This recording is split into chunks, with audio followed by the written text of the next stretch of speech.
श्री ब्रह्मचैतन्य गोंदवलेकर महाराज प्रवचन 28 फेब्रुवारी.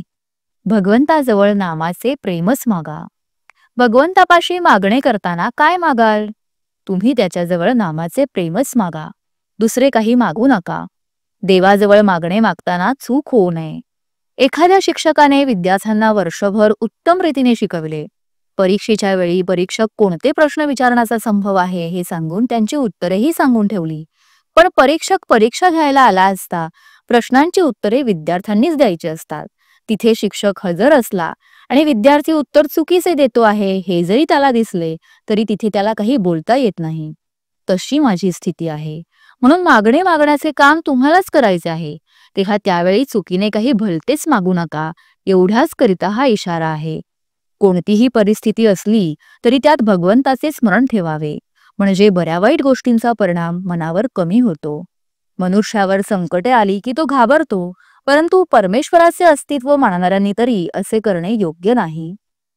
एखाद्या लहान मुलाच्या बापाने डोक्यावर पांघरुण घेऊन बागुलबुवा केला तर ते मूल भीते, पण पांघरुणाच्या आत आपला बापच आहे असे त्याला समजले की ते घाबरत नाही. त्याप्रमाणे प्रत्येक व्यक्तीने आपल्या बाबतीत घडणाऱ्या बऱ्या वाईट गोष्टी परमेश्वराच्या किंवा आपल्या गुरूंच्या इच्छेने होतात ही जाणीव ठेवावी. म्हणजे त्याला भीती वा दुःख वाटणार नाही. तसेच चांगल्या गोष्टी घडल्या तरी त्याबाबत आनंदातिरेकही होणार नाही. याकरिता सदा सर्वकाळ भगवंताचे चिंतन करावे. आपल्या विचाराने ठरल्याप्रमाणे झाल्याने सुखच मिळते असे नाही. काही वेळेस आपल्या विचाराच्या उलट होऊनही मागाहून तसे झाल्यानेच बरे वाटते. म्हणजे कोणत्याही गोष्टीचे सुख दुःख तात्काळ कळत नाही हेच खरे. म्हणून जरा वेळ थांबून सुख किंवा दुःख मानूया. कर्ज फिटताना जसा आपल्याला आनंद होतो तसा देहभोग भोगताना आपल्याला आनंद झाला पाहिजे. प्रारब्ध टाळणे म्हणजे लोकांचे कर्ज बुडवणेच होय. आपला म्हणजे मीपणाचा नाश आणि प्रारब्धाचा नाश बरोबर होतो.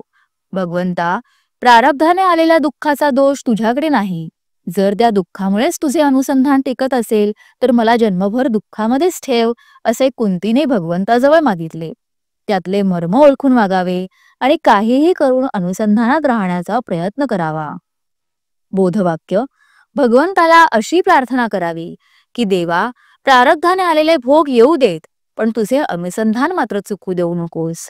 जय श्रीराम.